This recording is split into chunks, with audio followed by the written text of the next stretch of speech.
Prayagraj మహాకుంభమేళలో AP మంత్రి నారా లోకేష్ దంపతులు పుణ్యస్నానాలు చేశారు. త్రివేణి సంగమం షాహీ స్నానఘట్టంలో సాంప్రదాయబద్ధంగా స్నానాన్ని ఆచరించి గంగాదేవికి పూజలు చేశారు.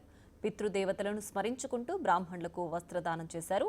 పూర్వీకులకు మోక్ష మార్గాన్ని ప్రసాదించాలంటూ గంగాదేవిని ప్రార్థించారు. కుంభమేళా ప్రాంగణంలో ప్రతిధ్వనించే కీర్తనలు, నదీ సంగమం వద్ద పవిత్ర పూజల మధ్య ఆధ్యాత్మిక కార్యక్రమాల్లో లోకేష్ దంపతులు మమేకమయ్యారు.